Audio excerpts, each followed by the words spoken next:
let's talk about Vanguard. Vanguard's been around, more or less 50 years. And they're unbelievable. They and founded by a guy named John Bogle and Chuck Schwab, those two people did more than any other two people in the United States to change the nature of investing. Before these two guys brought new ways to the marketplace of investing, investing was only available to the richest among us. Owning stocks was only for the very wealthiest.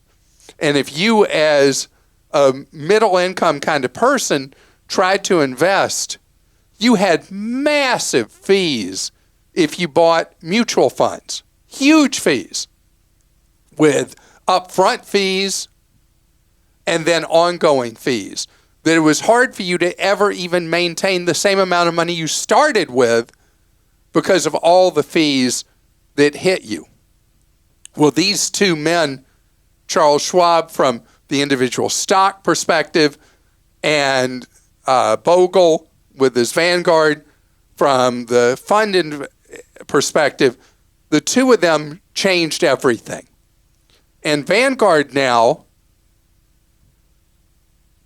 Bogle's passed away, but Vanguard is the second largest investment house in the world from nothing. And how did it do it? By offering the best deal out there on investing. The lowest costs. And gosh, I got to tell you that Bogle was so hated by the Wall Street establishment, just despised by the Wall Street establishment, because he wanted to give the ordinary person an opportunity to be an investor and to do it at a low cost. And that was heresy to Wall Street. So now Vanguard is this giant company. Massive amounts of money invested with them. And now they're going through a midlife crisis.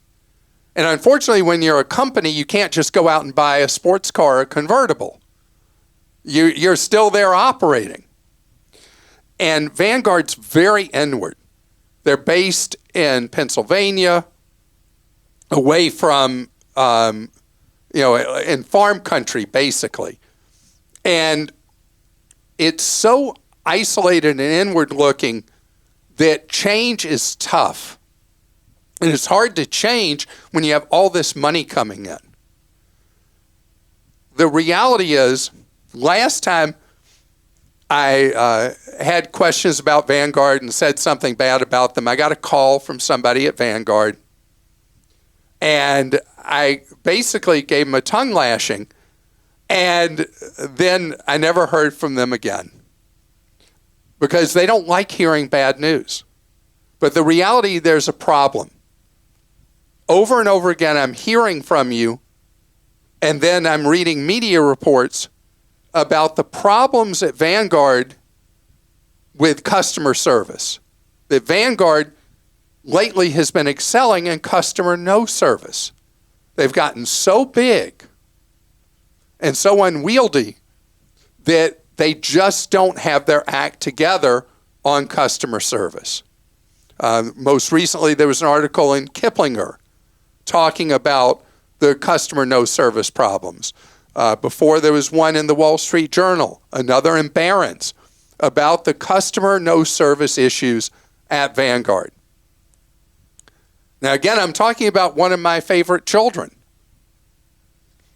But everybody makes mistakes.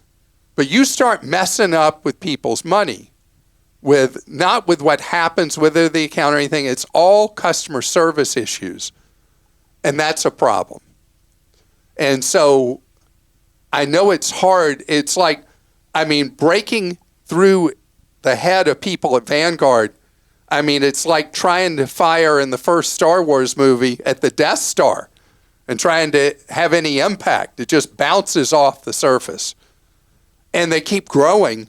So I don't know, and I can't promise you that Vanguard will fix its customer no service problems, because they seem incapable culturally, internally, of hearing it. So I just want you to know Vanguard's phenomenal. The investment products they offer, second to none. The pricing, incredibly cheap. And both with funds and with exchange-traded funds, ETFs. They are a superior investment organization. But when you're handling people's hard-earned precious money, you got to do the other part too. And you have to offer superior customer service, which they're not.